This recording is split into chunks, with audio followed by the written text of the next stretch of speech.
కట్టె పొంగల్ చేసుకుందాము. 3 గ్లాసుల rice, half glass moong dal అంటే పెసరపప్పు తీసుకుంటున్నాను నేను. కడిగి పక్కకు తీసుకొని పెట్టుకుందాం. ఆనియన్, జింజర్, చిల్లీ, కరివేపాకు, కొత్తిమీర. ఒక కుక్కర్లో ఆయిల్ వేడి చేసుకొని దాంట్లో జీలకర్ర, మిరియాలు అండ్ మనం ప్లేట్లో తీసుకొని పెట్టుకున్నవన్నీ వేసేసుకొని వేయించుకోవాలి.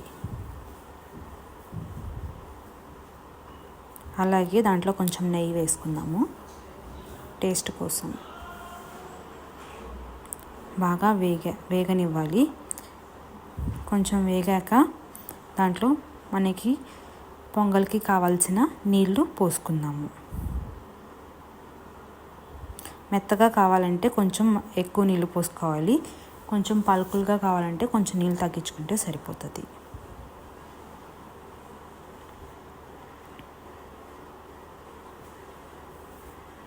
దాంట్లో నానబెట్టుకున్న బియ్యం, పెసరపప్పు వేసేసుకొని కలిపేసేసుకొని మూత పెట్టుకొని ఉంచుకోవాలి.